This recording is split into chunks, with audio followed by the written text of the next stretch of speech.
मी मीरा छोटी असताना खूप खोडकर, मस्तीखोर. लहान वयात जवळजवळ सर्वच मुलं तशी असतात. मीही तशीच एक. पण माझ्या वागण्याचा सगळ्यांनाच त्रास होत असे. मग सगळ्यांचा ओरडा खावा लागे. मग मात्र मी एकटीच पडे. असे वाटे कोणीतरी असावं आपल्याला समजून घेणारं. ही गोष्ट जरा वेगळी वाटेल सगळ्यांना, कारण मी कधीच कोणाला सांगितली नाही. हो, तेव्हापासून असं कोण मला भेटलं तर घडलं असं. असंच एकदा सगळ्यांचा ओरडा खाऊन खूप दुःखी होऊन मी पलंगावर पडले होते. एकटं वाटत होतं. मला काही चाळा म्हणून माझा एक हात पलंगाखाली लटकत ठेवला होता. तात्काळ मला असं जाणवलं जणू कोणी प्रेमाने माझा हात धरला आहे. पण पलंगाखाली कोणीच नव्हतं. त्या अदृश्य हाताच्या स्पर्शात एक वेगळी जादू होती, एक आपलेपणा होता. माझं सारं दुःख मी विसरून गेले. त्यानंतर विनाकारण पडल्या पडल्या मी हात पलंगाखाली लटकत ठेवला तर पुन्हा तोच आभास झाला, तो आपुलकीचा स्पर्श. त्यावेळेस ना दुःख होतं ना काही त्रास. मी घाबरले आणि झटक्यात हात मागे घेतला. त्यावेळेस तो हातही दूर झाला. आता मला त्या अदृश्य हाताची सवय होऊ लागली होती. मला वाटेल तेव्हा त्याच्या आठवणी सरशी मी त्याला बोलावू शकत होते. जेव्हा मला भावनात्मक आधाराची गरज पडे, मी मनोमन त्या आत्मीय स्पर्शाची कल्पना करू लागले आणि तो हात तात्काळ उपलब्ध होत असे. नाही, कोणीही खाली बसून मला मूर्ख बनवत नव्हते. मी लहानाची मोठी झाले तरी तो हात माझी सोबत करतच होता. त्याने माझी साथ कधीच सोडली नाही. यथावकाश माझे लग्न झाले. ही गोष्ट नवऱ्याला सांगावी असे कितीतरी वेळा वाटले, पण ही लहानपणची मस्करी म्हणून ही गोष्ट उडवून लावतील म्हणून मी कधी सांगू शकले नाही. मी पहिल्यांदा आई होणार हे जेव्हा कळले, का कोणास ठाऊक, पण त्या अदृश्य हाताची सोबत सुटली. काय माहीत का, त्या स्पर्शाने माझ्यापासूनची जवळीक तोडली. त्यापासून लांब होणं मला नाही सहन झालं. माझ्या लहानपणीचा मित्र, साथी, सोबती मला सोडून गेला. त्या स्पर्शाची उणीव मला बोचू लागली. मी सतत खूप प्रयत्न केले त्याला आठवायचे, बोलायचे, पण त्याचा आता काहीच उपयोग नव्हता. जगात दुसरा कोणताही हात ना सोबत नव्हती माझ्यासाठी. बरोबर 9 महिन्यानंतर मी एका गोंडस मुलीला जन्म दिला. काही दिवसात मी आणि बाळ दोघी पलंगावर झोपले असता अचानक त्या बाळाने त्याच्या इवल्या हाताने माझा हात धरला आणि मला त्या जुन्या आत्मीय स्पर्शाची आठवण येऊन आत्मीय स्पर्शाची लहर माझ्या शरीरात पसरली. हो, तो हात स्पर्श होता. मी कधीच त्याला विसरू शकत नव्हते. हो, हा तोच हात होता. त्याला विसरण्याची कशी मी चूक करेन. माझा अदृश्य साथी आता परत आला होता, साक्षात माझ्यासाठी. माझ्या डोळ्यांतून तर आनंदाश्रू वाहू लागले. ती रात्र सुरभी, सुरेशराव आणि मीनाताई यांची सुंदर, सुशील, मनमिळाऊ मुलगी, तर सुजय तिच्याहून लहान पण बहिणीवर प्रचंड माया असणारा मुलगा. छान चौकोनी कुटुंब. सुरेशराव BMC म्हणजेच मुंबई महानगरपालिकेत उच्च पदावर कार्यरत, तर मीनाताई ह्या गृहिणी. आपलं काम बरं आणि आपण बरं असं इमानदारीने काम करणाऱ्यांपैकी सुरेशराव होते. दोघांनी आपल्या दोन्ही मुलांवर उत्तम संस्कार केले होते. सुरभी इंटेरियर डिझायनर होती, तर सुजय कम्प्युटर इंजिनियरच्या 2ऱ्या वर्षाला शिकत होता. सुरभीचं लग्नाचं पाहायला हवं म्हणून सुरेशराव आणि मीनाताईमध्ये चर्चा झाली. आपण लवकरच तिचं नाव योग्य अशा वधूवर केंद्रात घालावं असं दोघांनीही संगमतानं ठरवलं. मुलगी बघता बघता मोठी झाली आणि उद्या लग्न होऊन सासरी निघून जाईल ह्या विचाराने दोघांच्या डोळ्याच्या कडा ओल्या झाल्या.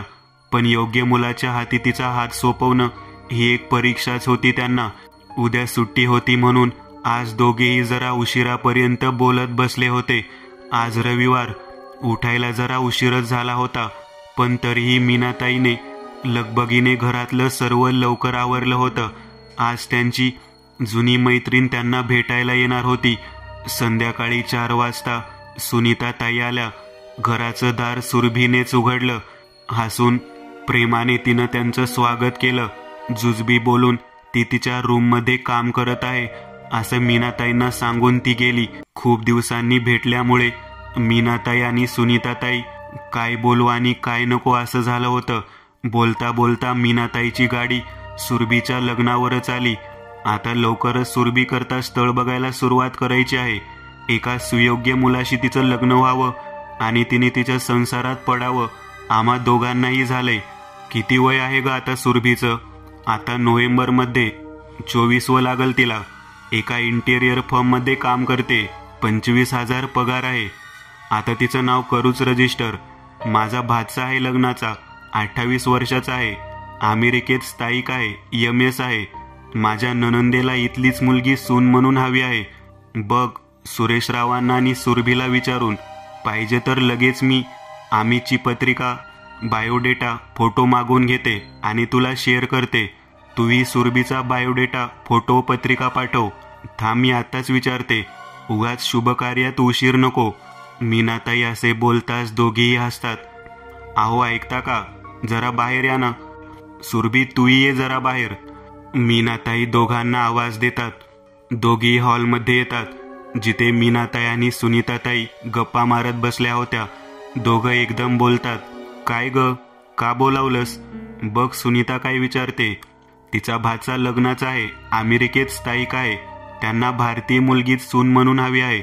आणि सुनीता सुरभीसाठी विचारते, पाठवायची का पत्रिका, फोटो? दोघं एकमेकांकडे बघतात. आई बाबा तुम्हीच पहा काय करायचं ते, असं बोलून ती आत जाते. ठीक आहे, पाठवून बघा. त्यांची पत्रिका मागवा, आपणही पाहूच. लगेच हिरवा कंदील मिळाल्यामुळे दोघी मैत्रिणी खुश होतात. सुनीताताई आपल्या ननंदेला व्हॉट्सॲप करतात. मीनाकडून सुरभीचा फोटो, पत्रिका आणि बायोडेटा घेऊन तोही पाठवतात. थोड्याच वेळात त्यांच्याकडूनही अमितचा फोटो, पत्रिका आणि बायोडेटा येतो. सुनीताताईने मीनाताईंना शेअर करतात. चला आता लवकर कामाला लागा आणि लवकरच गोड बातमी द्या. दोघी मैत्रिणी खुश होऊन एकमेकींना टाळ्या देतात. दुसऱ्याच दिवशी मीनाताई त्यांच्या गुरुजींकडे सुरभी आणि अमितची पत्रिका घेऊन जातात. पत्रिका उत्तम जुळतात. आता दोघांच्या पसंतीवरच सगळं अवलंबून असतं. स्काईपवरून दोघेही एकमेकांशी बोलतात. अमितचे आई वडील दोघे आणि सुनीताताई सुरेशरावाकडे आले. सुरभी सगळ्यांनाच पसंत असल्याचे त्यांनी सांगितले व येत्या नोव्हेंबरमध्ये लग्नाचं ठरवू, म्हणजे तसं आम्ही तिथे येईल. सगळी पसंती. सगळ्यांनी एकमेकांना पेढे भरवले. लग्नाची खरेदी जोरात सुरू झाली. लग्न महिन्यावर येऊन ठेपले. आपली लाडकी लेक लग्न होऊन परदेशी जाणार. मीनाताई आणि सुरेशरावांच्या मनात कालवा झाली. किती लवकर लहानाची मोठी झाली. अमितच्या रूपाने एक सुयोग्य वर मिळाला होता. खूप लाख मोलाची माणसे मिळाली होती. सुरभीचं किती कौतुक होत होतं ते पाहून दोघेही हरकून गेले होते. बघता बघता लग्नाचा दिवस उजाडला. अगदी सालंकृत कन्यादान केलं सुरभीचं दोघांनी. सर्व नातेवाईकांचे शुभाशीर्वाद घेऊन सुरभी अमितने नव्या आयुष्यात पदार्पण केलं. कामाच्या स्वरूपामुळे अमितला जास्त दिवस भारतात राहणे शक्य नव्हते. त्यामुळे महिन्याभरातच तो सुरभीला घेऊन अमेरिकेला रवाना झाला. अमेरिकेतलं अमितचं घर खूपच प्रशस्त होतं. मोठा बंगलाच होता तो. त्या बंगल्याच्या मागे खूप सुंदर बाग होती. विविध फुलांची झाडे त्या बागेत होती. इतकं मोठं घर आजवर चित्रपटामध्ये पाहिलं होतं सुरभीने. व्हिडिओ कॉलवर आईबाबांना आपलं एक घर दाखवताना काय दाखव आणि काय नको असं झालं होतं सुरभीला. मुलीचं वैभव बघताना मीनाताई आणि सुरेशराव हरखून गेले होते. एका मोठ्या घरात आपल्या मुलीचं लग्न झालं. उत्तम नवरा तिला जोडीदार म्हणून लाभला. आपल्यावर देवाची कृपा आहे म्हणून त्यांनी देवाचे शतशः आभार मानले. काही दिवसातच सुरभी तिथे छान रुळली. फावला वेळ कारणी लागावा म्हणून तिने शहरातली सर्वात जुनी लायब्ररी लावली. आपलं शैक्षणिक ज्ञानही ती अद्ययावत करू लागली. अमितचे आई वडील अजून महिन्याभराने तेथे येणार होते. सगळं कसं छान चालू होतं. आज काही कामानिमित्त अमितला यायला उशीर होणार होता. सुरभी आज जरा थकली होती. बेडवर पडून पुस्तक वाचत असताना तिला झोप लागली. काही वेळ गेला असेल. तिला अचानक जाग आली. किती वाजले असतील म्हणून टेबल लॅम्पच्या दिशेने तिने हात सरकवला, पण हाताला काहीच लागले नाही. असं का वाटलं म्हणून तिने डोळे उघडून आजूबाजूला पाहिलं तर आपण कुठे वेगळ्याच ठिकाणी असल्याचं तिला जाणवलं. ही तर आपली बेडरूम नाही, सुरभी मनातल्या मनात म्हणाली. सगळ्या बेडरूमचं रूपच पालटलं होतं. तिचा बेडही आकाराने लहान झाला होता आणि तो जुन्या काळातील असावा असा दिसत होता. खिडक्यांचे पडदे बदललेले दिसत होते. ती बेडरूम एका जुन्या काळातील बेडरूम सारखी वाटत होती. अद्ययावतपणाचा कुठलाही लवलेश नव्हता.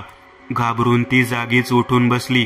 पाहते तर समोरच्या उजव्या कोपऱ्यात एक स्त्री टेबलवर काहीतरी लिहित बसलेली दिसली.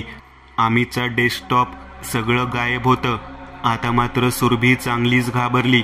तिने अमितला आवाज दिला, पण अमित अजूनही आला नव्हता आणि तिच्या आवाजाचा त्या स्त्रीवर काहीही परिणाम झाला नाही.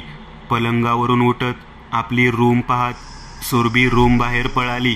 ती इतकी घाबरलेली होती की समोरून येणारा अमित तिला दिसलाही नाही. ती जोरात त्याच्यावर आदळली. इतकी घाबरलेली सुरभी पाहून अमितलाही आश्चर्य वाटले. बेडरूममध्ये तिने असे काय पाहिले ज्याने ती घाबरली याचा त्यालाही प्रश्न पडला. थोडं शांत झाल्यावर तिच्या लक्षात आले की आपले घर आधी होते तसेच आताही आहे. मग बेडरूम. अमितला सोबत घेऊन तिने बेडरूम उघडून पाहिले तर बेडरूम जसेच्या तसे आधुनिक होते. कुठल्याही जुन्या काळातील गोष्टींचा तेथे लवलेशही नव्हता. त्या उजव्या कोपऱ्यात अमितचा डेस्कटॉप जशाच्या तसा होता. कोणतंही टेबल नव्हतं ना कोणी स्त्री त्यावर लिहित बसलेली तिला दिसली.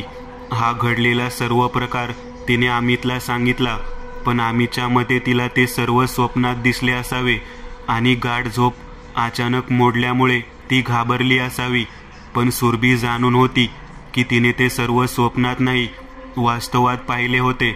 आपणच या गोष्टीचा छडा लावायचा असे तिने मनोमन ठरवले. त्याप्रमाणे तिने तिच्या लायब्ररीत काही संबंधित गोष्टींचा शोध घेण्यास सुरुवात केली. त्यावेळेस तिला कळले की 150 वर्षांपूर्वी त्या जागेवर जिथे आज त्यांचा बंगला आहे तिथे एका अमेरिकन लेखिकेचं घर होतं. आपल्याला दिसलेली ती स्त्री, तिच्याबाबत शोध घेण्याचा तिने अजून प्रयत्न केला तेव्हा तिच्या हाती काही फोटो लागले. त्यावेळेस तिला कळून चुकलं की ज्या स्त्रीला काही लिहित असताना तिने पाहिले ती स्त्री तीच लेखिका होती जी त्या घराची मालकीण होती. पण आपल्याला असे का दिसले, का जाणवले याचं मात्र तिला काहीही उत्तर मिळालं नाही. लायब्ररीमध्ये काय समजलं त्या घराचा इतिहास तिने घरी येऊन अमितला सांगितला, पण त्याला ह्याआधी असं काहीच दिसलं वा जाणवलं नव्हतं. त्यामुळे या सर्वांचंच त्याला आश्चर्य वाटलं. पण त्या रात्रीनंतर पुन्हा कधीही असा अनुभव घरात कोणालाही आला नाही, ना सुरभीला. मग त्या रात्री नेमके असे काय, कसे आणि का घडले हा प्रश्न मात्र आजही अनुत्तरितच राहिला आहे. अमावास्येची ती रात्र. सतीश आणि प्रशांत दोघे भाऊ अनुक्रमे. सतीश मोठा व प्रशांत लहान, पण दोघांचा मित्र परिवार मोठा. पण दोघांच्या मध्ये काही मित्र सामायिक होते. प्रदीप त्यातलाच एक. प्रदीपनी गावाला मोठे घर बांधले होते. किती दिवस तो मित्रांच्या मागे लागला होता. गावी चला 2 दिवस तरी हो नाही करत सगळे एकदाचे जायला तयार झाले. घरी आल्यावर दोघांनी आईला सांगितले, परवा आम्ही प्रदीपच्या गावी मंडणगडला जाणार आहोत. त्याने नवीन घर बांधले आणि खूप दिवस झाले तो मागे लागलाय. हे ऐकून आई बोलली, अरे लवकर याल ना परत, जास्त दिवस नका राहू. आई 2 दिवसात परत येतो.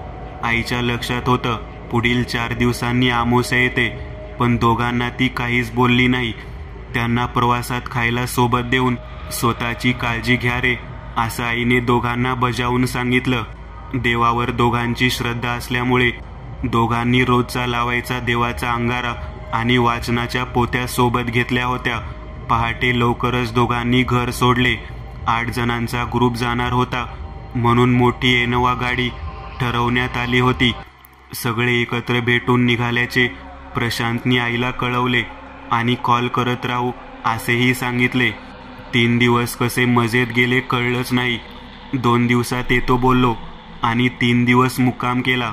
उद्या तरी निघायला हवं अशी कुजबूज मित्रांमध्ये सुरू झाली. उद्याच निघू परतीच्या प्रवासाला. पण सकाळी प्रदीपची आई बोलली की आज जेवण करून निघा. सगळे कसे बसे तयार झाले. तसा निघायला जरा उशीरच झाला होता. दापोली येता येता काळोख पडला, म्हणून आज इथेच वास्तव्य करून पहाटे लवकर निघू असं सगळ्यांनी ठरवलं. तसं तिथे उपलब्ध असणाऱ्या बऱ्यापैकी लॉजमध्ये सगळे उतरले. सगळं लॉज भरलेलं होतं. फक्त 2 रूम रिकाम्या होत्या. रिसेप्शन काउंटरवरून 18-19 रूम उघडून द्या असं तिथल्या बाळू नावाच्या मुलाला सांगण्यात आलं. त्या मुलाच्या पाठी हे सर्व मित्र निघाले. बाळूचं वागणं जरा विचित्रच होतं. सगळ्यांच्या लक्षात येऊन पण त्यांनी त्याकडे दुर्लक्ष केलं. रूममध्ये सामान ठेवून सगळे बाहेर जेवायला म्हणून गेले. तासाभराने परत आले. प्रदीपचं घर किती मस्त झाले. सगळ्यांनी किती मजा केली. काकींच्या हातचं चुलीवरचं जेवण आठवून सगळ्यांनी प्रदीपचे आभार मानले. थोडा वेळ गप्पा गोष्टी करून चौघांनी 2 रूम वाटून घेतल्या. सकाळी लवकर निघायचं म्हणून सगळे झोपी जाण्याकरता रूममध्ये गेले. सगळे गाढ झोपेत असताना अचानक प्रशांत आणि सतीश ज्या रूममध्ये होते त्या रूमचा दरवाजा उघडला गेला. काही वेगळी चाहूल लागली, तर तेवढ्यात बाजूच्या रूममधून जोरात ओरडायचे आवाज आले. म्हणून सगळे धावत गेले, तर प्रशांतला कोणी धक्का मारून गेले. एक अस्पष्ट अशी मानवी आकृती होती ती. रूममध्ये शिरले तर ड्रायव्हर प्रचंड घाबरला होता. कसाबसा श्वास घेत होता. त्याला आधी पाणी देऊन शांत केले. प्रशांतने आपल्या जवळील अंगारा काढून त्याला लावला. तसा तो शांत झाला आणि सांगू लागला की अचानक झोपेत असताना कोणीतरी छातीवर बसले आणि गळा दाबू लागलं. म्हणून मी जोरजोरात ओरडू लागलो. म्हणून हे बाकीचे उठले. तर प्रशांत म्हणाला, आम्ही इथे येत असताना मला कोणाचा तरी जोरात धक्का लागला. समोर काहीच नव्हते, पण वळून पाहिले तर एक मानवी आकृती धावत जाताना दिसली. आमची रूम झोपण्यापूर्वी व्यवस्थित लॉक केली असताना ती अचानक कसं काय दरवाजा उघडला. प्रशांत म्हणाला, माझ्या आणि सतीशजवळ अंगारा आणि पोथ्या असल्याने ते जे कोणी होते ते आत येऊ शकले नाही. हे ऐकून सगळे सरदच झाले आणि आता त्यांना कळून चुकले की तो बाळू इथे येताना का विचित्र वागत होता. ह्या रूम बाधित आहेत. मग मात्र बाकी सर्व रात्र सगळ्यांनी एकाच रूममध्ये काढली. सकाळी निघताना झालेला सर्व प्रकार त्यांनी त्या लॉजच्या मालकाला सांगितला. तेव्हा त्यांना कळले की काल अमावस्या होती. तू अशी दूर का? अगदी ह्याच शब्दात अमित आपल्या भावना व्यक्त करत असे. अमित एक हुशार श्रीमंत घरातला एकुलता एक मुलगा. बघता क्षणी कोणीही मुलगी त्याच्या प्रेमात पडेल असा देखणा. इतर मुलांप्रमाणे कॉलेजमध्ये आला. आपला असा एक ग्रुप बनवला. दंगा मज्जा मस्ती आपली रोजचीच. मुलीही आम्हीच्या मागे पुढे सतत घुटमळत असत. पण हा असा की कोणाही मुलीला आपल्या जवळ येऊ देत नसे. किती मुली त्याला आपल्या जवळ ओढण्याचा प्रयत्न करत असत. प्रज्ञा ही सुद्धा त्याच्याच कॉलेजमध्ये असणारी आकर्षक पण साधी राहणारी हुशार मुलगी. नेहमी वर्गात टॉप करणारी. डिग्री कॉलेजला येऊन पण ती कधीच आम्हीच्या ग्रुपकडे ओढली गेली नाही. अमितला प्रज्ञाबाबत एक वेगळंच आकर्षण अनुभवत असे. तिच्या साध्या राहणीमानामुळे ती मुलांच्या नजरेत दुर्लक्षित असायची. तिच्या मैत्रिणीमध्ये बऱ्याच जणींना अमित आवडत होता. तशी ग्रुपमध्ये एकमेकींना चिडवतही असत. का कसे कोणास ठाऊक, पण अमितच्या मित्रांना कळून चुकलं की ह्याच ग्रुपमधल्या एकीच्या प्रेमात अमित पडलाय. मग काय, हा ग्रुप जेव्हा जेव्हा त्यांच्या समोर येऊ लागला तसं मुलं अमितला चिडवू लागले. 1-2 वेळेस दुर्लक्ष करून सुद्धा तेच पुन्हा घडते असं पाहून प्रज्ञाच्या ग्रुपमध्ये आता चर्चा सुरू झाली आणि ती कोण नशीबवान मुलगी असेल हा उत्सुकतेचा विषय निर्माण झाला. आता प्रत्येकीमध्ये छान आकर्षक दिसण्याची जणू चढाओढ लागली. प्रत्येकजण मनातून अमितला आपला व्हावा असा विचार करू लागली. पण प्रज्ञा ह्यापासून दूर होती. जशी आधी तशीच आताही राहत होती. एक दिवस अजयने अमितच्या वहीत पी आद्याक्षर काढलेले पाहिले आणि झाले. सगळ्या ग्रुपमध्ये पसरले, ती कोणी पी आहे. मग काय, आज ग्रुप समोर आला आणि मुलांनी पी नावाने चिडवायला सुरुवात केली. आजवर कधीही दुर्लक्ष करणारी प्रज्ञा अमितकडे पाहत राहिली. नजरेला नजर जशी मिळाली तसं एक वेगळी जाणीव दोघांना स्पर्शून गेली. प्रज्ञाला कळून चुकलं. अमितचं आपल्याकडे बघणं, त्याच्या मित्राचं चिडवणं, सगळं काय व्यक्त करत होतं. पण त्याच वेळेस प्रज्ञाच्या ग्रुपमध्ये पूजा म्हणून ही मुलगी होती. सुंदर, गोरी, फॅशनेबल. त्यांचा असा समज झाला की अमित पूजाच्या प्रेमात पडला आहे. पूजा तर हवेत तरंगू लागली होती. बाकी मैत्रिणी आणि पूजाला वाटलंच नाही की ती मुलगी प्रज्ञाही असू शकते, कारण ती एकदमच साधी राहणारी होती आणि त्यांच्या मते अमितला ती सूट करणारी नव्हती. मात्र इथे अमित आणि प्रज्ञाला कळून चुकलं होतं एकमेकांच्या मनातल्या भावना. पण प्रज्ञा आता जाणून बुजून मुद्दाम दुर्लक्ष करू लागली. पूजाच ती असेल असं भासवू लागली. आता मात्र अमितला राग येऊ लागला. हिला सगळं कळत असून पण ही अशी का वागते? स्वतःच्या मैत्रिणीला का माझ्यावर लादते? आता काही करावंच लागणार होतं. इतके दिवस नुसतं मस्करीवर घेत होतो, पण आता काहीतरी करावंच लागेल. काय आणि कसं याच विचारात असतानाच अजय तिथे आला. त्याने अमितला पूजावरून चिडवायला सुरुवात केली. आता मात्र अमितला खरं सांगण्यावाचून पर्याय नव्हता. त्याने अजयला सर्व खरं सांगून टाकलं.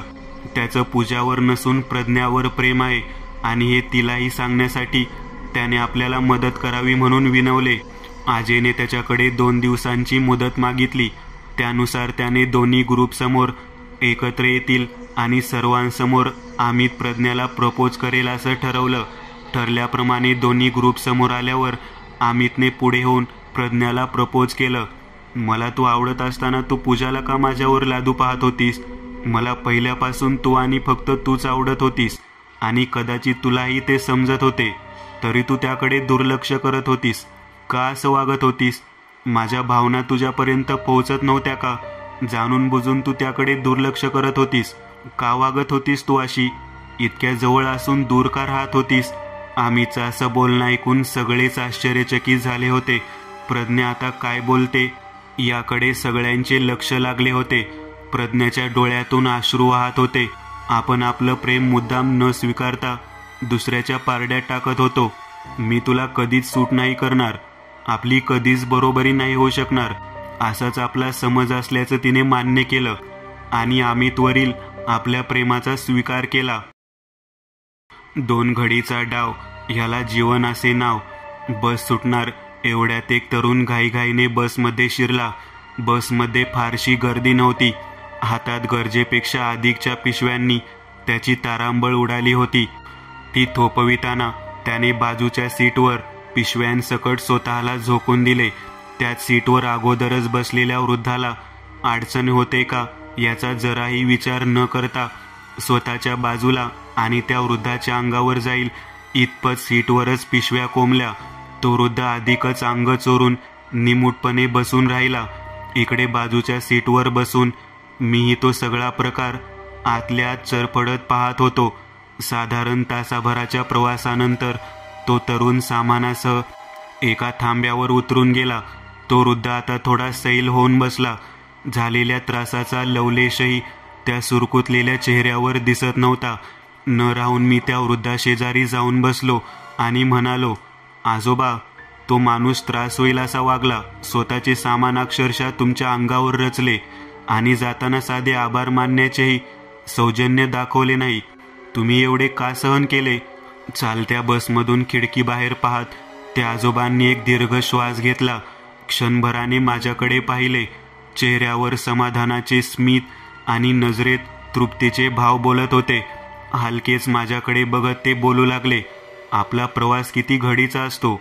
निर्धारित थांब आला की तो किंवा मी उतरून जाणारच होतो. आता तो अगोदर उतरून गेला. मग एवढ्या अल्प घडीच्या प्रवासात वाद कशाला? जमेल तेवढा सहप्रवास सुखाने सामंजस्याने करायचा. त्याचा दोघांनाही त्रास होत नाही. आजोबा बोलत राहिले. मी स्तब्ध होऊन शब्द न शब्द मनात साठवीत राहिलो. बाळ, जीवनाचा प्रवास देखील असाच करत आला पाहिजे. जीवन असतेच 2 घडीचे. जन्माच्या वेळी वाटल्या जाणाऱ्या मिठाईपासून या प्रवासाची सुरुवात होते आणि श्राद्धाच्या वेळी केलेल्या खिरीवर हा मिठाईचा प्रवास संपतो. बस हा जीवनाचा गोडवा. त्याचं विशेष कधीच लक्षात घेत नाही आपण. बाळ, या दोन्ही वेळी आपण त्या मिठाईचा स्वाद चाखू शकत नाही. मग मधल्या काळात येणारे कडू गोड क्षण त्याचा सारखाच आनंद घेत जगता आले पाहिजे. अनेक माणसं भेटतात या प्रवासात. त्या प्रत्येकाचे विचार, स्वभाव, आवडीनिवडी अगदी भिन्न असतात. त्यातली काही अपरिहार्य म्हणून जोडली जातात. त्यात गणगोत नातलग आले. काही कसलीही नाती नसताना सहज भेटली तरी ती मनात घर करणारी असतात. कधी जवळचे म्हणणारे साथ सोडतात. त्यासाठी कारणच हवं असं काही नसतं. साथ देणारी माणसं निराळी, त्यांचं पिंड निराळच असतं. आपण नेहमी लक्षात ठेवावं, अशी साथ देणारी माणसं कारण सांगत नाहीत आणि कारण सांगणारी कधी साथ देत नाहीत. जीवन असं विविध अंगांनी समृद्ध होत असतं. ते जेवढं वाट्याला येईल तेवढं आनंदाने जगून घ्यावं.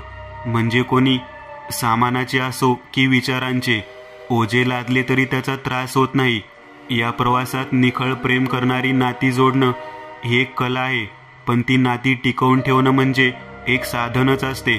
रस्ता मागे पडत होता.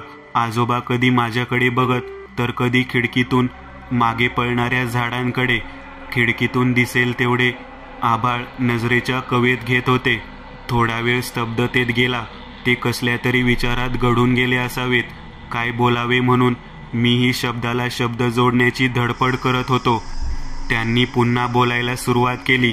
बघ ना, लहानपणी प्रवासात झाडे पळत असल्याचा भास व्हायचा. पुढे वय वाढत गेलं की सुखाच्या बाबतीतही तेच होतं. वास्तविक दोन्ही तिथंच असतात. फक्त आपण धावत असतो. धावण्याची शर्यत जणू. त्यात कधी कधी धरून ठेवावे असे हात निसटून जातात. लक्षात येतं तेव्हा उशीर झालेला असतो. पण एक मात्र खरं, वपू एके ठिकाणी लिहितात, जीवनात नात्यांची गरज एकट्याला असून चालत नाही, ती दोघांनाही असावी लागते. कारण भाळणं संपल्यावर उरतं ते सांभाळणं. हे सांभाळणं ज्याला जमलं त्याला जीवन जगणं कळलं. असं बोलणं किती वेळ सुरू राहिलं असतं काय माहीत. बसचा शेवटचा थांबा आला. दोघेही खाली उतरलो. 2 पावले चालत पुढे आलो आणि त्यांच्या पायावर डोकं ठेवलं. अचानक झालेल्या प्रकाराने ते क्षणभर गोंधळून गेले, सावरले. दाटल्या स्वरात म्हणाले, पोरा, अशी नाती आता दुर्मिळ झाली आहेत रे. मीही उत्तरादाखल पुटपुटलो, आजोबा, ज्यांच्या पायावर डोकं टेकवावं असे पाय देखील दुर्लभ झाले. तो दोघांच्या वाटा वेगळ्या दिशेने जाणाऱ्या. आपापली वाट चालता चालता आकृत्या धुसर होईपर्यंत दोघेही पुन्हा पुन्हा मागे वळून परस्परांना निरोपित राहिलो. 2 घडीचा डाव, याला जीवन असे नाव. पुण्याला जात असताना धाब्यावर चहा पिण्यासाठी थांबलो. एक 12-13 वर्षाचा साधे कपडे घातलेला चुनचुनीत मुलगा माझ्या मागे मागे रेंगाळत असल्याचं जाणवलं. चहापान झाल्यावर निघालो तेव्हा माझी नजर त्याला शोधत होती. गाडीपासून 20-25 फुटांवर झाडाच्या आडोशाला तो उभा होता, नजर माझ्याकडे. मी त्याला जवळ बोलावलं, भूक लागली का? तो मानेनेच नाही म्हणाला. माझी उत्सुकता वाढली. पैसे पाहिजेत? नाही. मग? पाठीमागे लपलेला पुष्ट्यांचा पॅड, निबंधाची वही आणि रिफिल संपलेला रुपयाचा पेन त्याने दाखवला. पेनची नळी संपली, घेऊन द्या ना. मी 5 रुपये दिले. पैसे नको, नळी घेऊन द्या. का? माझी माय म्हणली, कुणाकडून फुकटचे पैसे घ्यायचे नाही. मी जितके फुकटचे पैसे घेईन तितकं माझ्या माईचं आयुष्य कमी होईल. त्याचं उत्तर ऐकून माझ्या डोक्यात प्रश्नाचं काहूर उठलं. माझी माणुसकीची नशा खाडकन उतरली. दातृत्वाचं ढोंग त्याच्या एका संस्कारापुढे कवडी मोल ठरलं. मी गाडीतून उतरलो. त्याचं नाव विचारलं, बंड्या. बंड्या मला टपरीकडे घेऊन गेला. पेन घेतल्यावर बंड्या खुल्ला. माझ्या डोक्यातल्या प्रश्नांच्या गुंत्यातून मी एक एक प्रश्न काढू लागलो. कितवीत आहेस? 7वीत. काय लिहितोस? निबंध. माझी आई. कुठे राहतोस? बंड्याने शेताकडे बोट दाखवलं. लांबवर एक झोपडी दिसत होती. बंड्याचा बाप शेतावर जागल्या होता. आई शेतावर मजुरी करत होती. बंड्याला 4 लहान भावंड होती. मी वही हातात घेऊन चालली. बंड्या झेडपीच्या शाळेत होता. त्याचं पूर्ण नाव वाचलं आणि मग विचारलं, माझ्याकडेच नळी का मागितली? बंड्या गांगारला. मी परत विचारलं, इथं इतके लोक आहेत, मग माझ्याकडेच नळी का मागितली? तुमच्याच खिशाला मला पेन दिसला म्हणून. मग मी सगळीकडे बघितलं. बरेचसे लोक टी शर्टवर होते. काहींना खिसे नव्हते तर काहींच्या खिशाला पेन नव्हते. बंड्याचे निरीक्षण अचूक होते. माझ्या खिशाला माझा आवडता पेन होता. तुला कोण व्हायचंय मोठं झाल्यावर? फौजदार. फौजदार कसा काय? कुणी सांगितलं? मास्तर म्हणाले की मी खूप अभ्यास केला की फौजदार होईल. मला त्याचं उत्तर आवडलं. माझ्या बरोबरचे मित्र वैतागले होते. स्वतःच्या आयुष्याला फुकटचे पैसे न घेण्याच्या संस्काराशी जोडणाऱ्या त्या माऊलीला आणि निरागस डोळ्यांमध्ये फौजदार होण्याचं स्वप्न देणाऱ्या झेडपीच्या गुरुजींना मी मनोमन नमस्कार केला.